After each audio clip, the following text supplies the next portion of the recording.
Snow erased the horizon. The Ardennes stretched in every direction, white and silent, broken only by black tree lines and the dark scars of roads beaten into ice. Vehicles moved slowly, engines coughing, metal cracking under the cold. Men walked beside columns, boots sinking, breath freezing in front of their faces. Winter had turned the battlefield into something heavier than terrain. Inside a forward command building, the air smelled of damp wool, oil, and paper.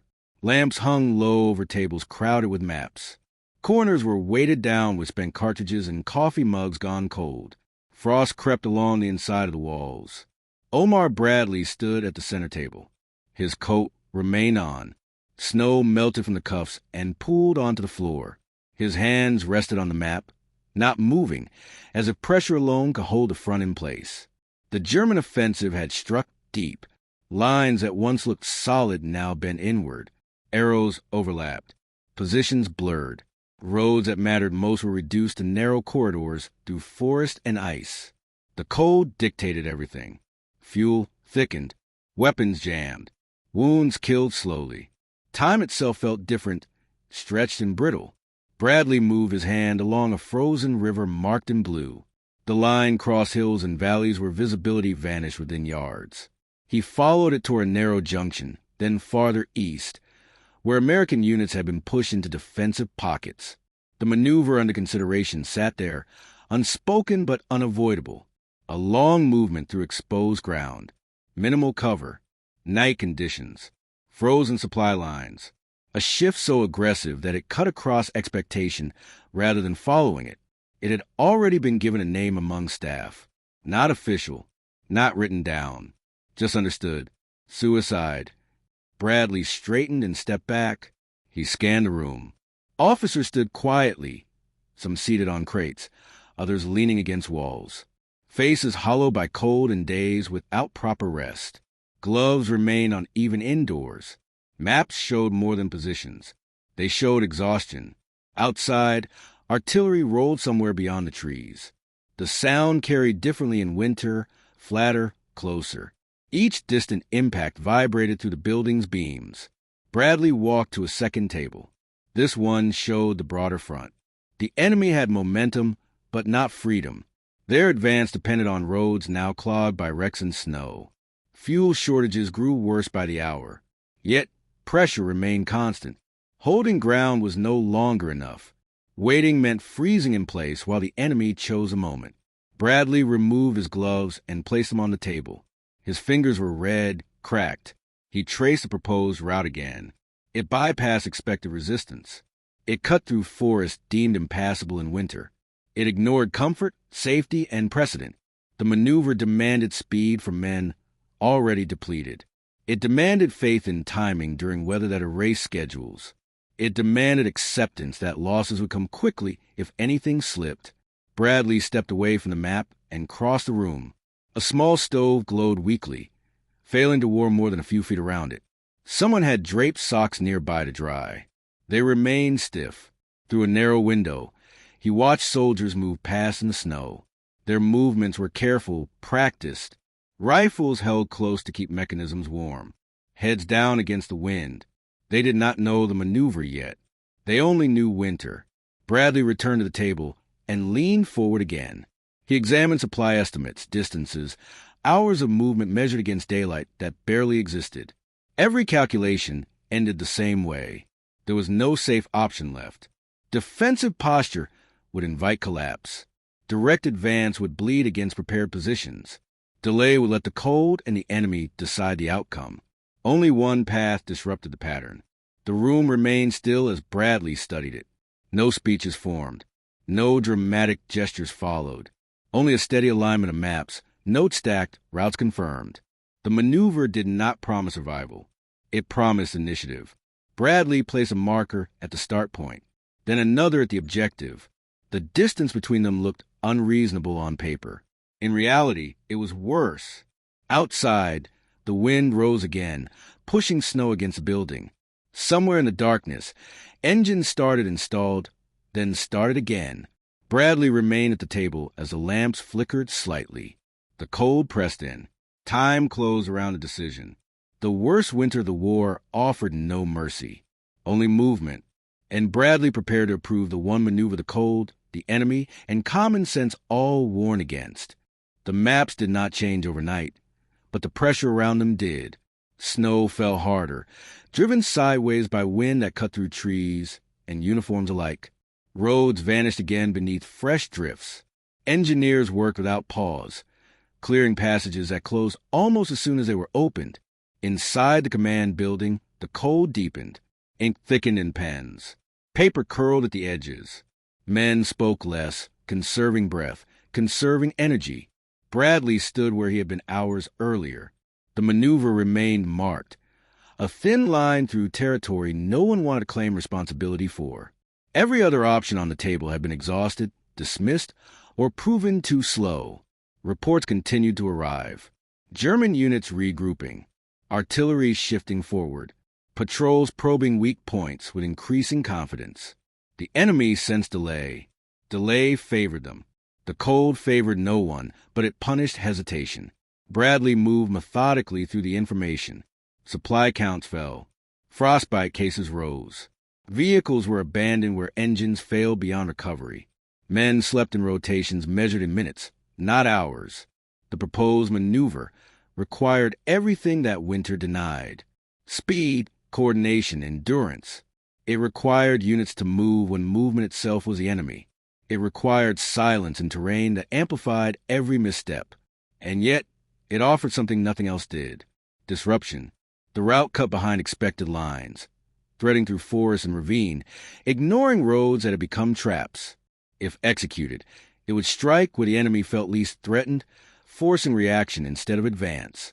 Failure meant exposure, isolation, losses that would come without warning or recovery. Success meant the enemy's timetable collapsing under its own weight. Bradley examined the timing again. Night movement reduced visibility, but concealed intent. Daylight would bring air support only if the weather allowed it. There were no guarantees. He watched the staff officers adjust the logistics around an impossible requirement. Fuel allocated with no margin. Ammunition counted by necessity, not comfort. Rations trimmed to reduce weight. No one argued now. The name of the maneuver circulated quietly, never spoken above a low voice. It carried no bravado, only recognition. Outside, units assigned to the operation began to shift positions under cover of darkness. The movement was subtle, easily mistaken for routine rotation. Columns shortened. Equipment was redistributed. Anything unnecessary was left behind. Bradley observed from the doorway as soldiers passed. Their faces were pale, eyes narrowed against wind and snow. There were no conversations, only the sound of boots compressing frozen ground. The front around them continued to strain. German artillery flared intermittently, testing responses. Patrols moved closer. Pressure built layer by layer. Time accelerated. Bradley returned to the table as final confirmations arrived. The route was passable, barely. Temperatures were dropping further overnight. The window for movement narrowed to hours. He aligned the last markers and stepped back. The maneuver no longer sat as an idea. It existed. Bradley removed his coat and draped it over a chair. He rolled his sleeves and rested both hands on the table, leaning forward slightly.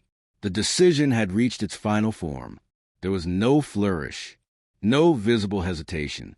The approval moved forward through channels already prepared to receive it. Once issued, it could not be recalled. Outside, the units began to move. Snow swallowed their tracks almost immediately. The cold did not react. The enemy did not notice yet.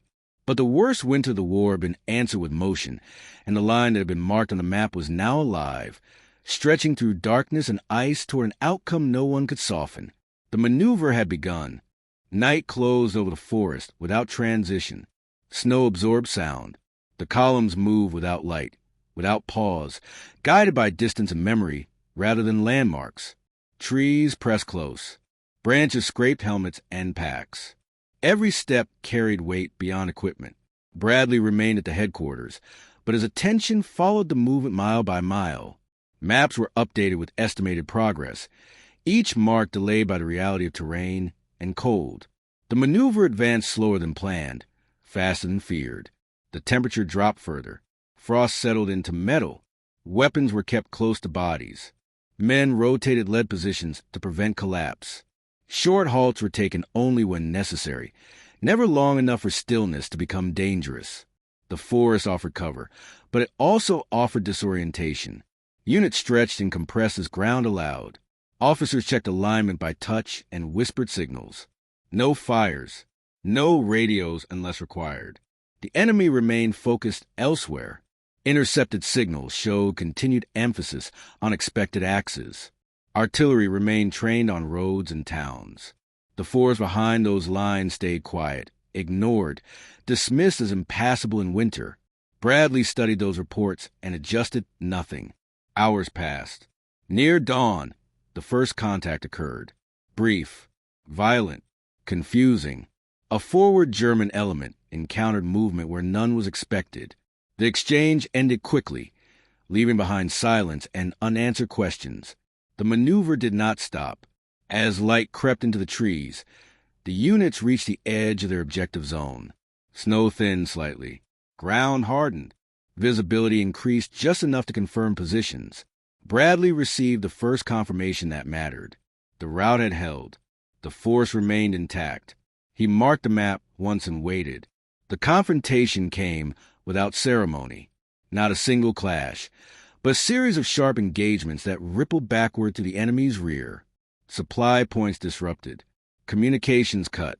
Units forced to turn, then hesitate. The German advance stalled, not from resistance ahead, but confusion behind. Bradley watched the broader front respond. Enemy markers shifted direction. Arrows bent inward. Pressure redistributed unevenly. What had been a steady push fractured into reaction. The maneuver's name lost meaning. What remained was effect. Snow continued to fall, but movement now worked against the enemy instead of with them. Roads clogged as units attempted to reposition under fire and weather. Fuel shortages worsened.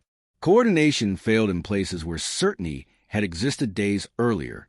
Bradley walked the length of the map room and back again. He did not rush updates. He waited for confirmation before adjusting anything. The turning point did not announce itself. It accumulated. By midday, air support found brief openings. Aircraft struck targets that had not been prepared to defend. The force that had hidden the maneuver now exposed its results. Reports showed the enemy pulling back from positions that had seemed secure. The winter no longer protected them. Bradley paused near the central table and removed his gloves. He placed them beside the map and rested his hands flat, feeling the paper beneath his palms. The maneuver had forced confrontation on terms the enemy did not choose. It had shifted the burden of risk. The cold remained merciless. Losses continued. Nothing about the operation softened that reality. But the front no longer bent inward. It held. Bradley straightened and stepped away from the table. The decision that had carried the weight of inevitability now carried proof. The winter had not been defeated, but it had been used. And the maneuver once whispered as suicide had become the moment the war stopped moving in only one direction. The enemy reacted late and unevenly. What had been a confident advance unraveled into fragmented movement. Units turned without coordination. Orders crossed paths in the snow. Artillery fired toward empty ground, while pressure built elsewhere, unseen and unanswered. Bradley watched the change take shape across the maps. Markers that once pushed forward now pulled back, not in retreat, but in correction. Correction under winter came at a cost. The maneuver widened. American units pressed into positions never meant to be contested in this season. Supply depots were struck. Command posts displaced. Columns halted mid-movement as confusion spread faster than orders could repair it. German communications reflected strain. Signals shortened. Frequencies shifted repeatedly. Silence appeared where confidence had once filled the air. The front no longer behaved as planned. The cold did not ease. Men fought with numb hands. Vehicles froze in place. Wounded were evacuated under fire and darkness. Losses mounted on both sides, but the balance of pressure had changed direction. Bradley remained still as reports accelerated. He absorbed information without interruption. The maneuver no longer needed protection from doubt. It demanded containment, guidance, discipline. By late afternoon, the enemy's timetable collapsed completely. Fuel shortages became decisive. Units abandoned heavy equipment to preserve movement. Roads turned into obstacles instead of assets. The maneuver reached its critical phase. American forces struck outward from the forest, linking with pressured elements ahead. The collision was sudden, violent, and decisive. What had been isolated pockets became a connected front again. The enemy offensive lost coherence. Bradley watched the map transform in minutes rather than hours. Lines straightened. Space returned. The sense of compression that had defined the winter fighting eased the first time since the offensive began. The name once attached to the maneuver no longer fit. What remained was consequence. As darkness returned, air support struck with precision made possible only by disruption on the ground. Targets that had once been protected by depth now stood exposed. The winter sky carried sound farther than before. By nightfall, the outcome was clear. The worst winter of the war had produced its answer, not through defense, through movement that accepted risk before the enemy could impose it. Bradley stepped away from the central table and removed his glasses. He cleaned them slowly, deliberately, then put them back on. The room around him felt unchanged, but the war beyond it had shifted permanently. The maneuver had cost lives.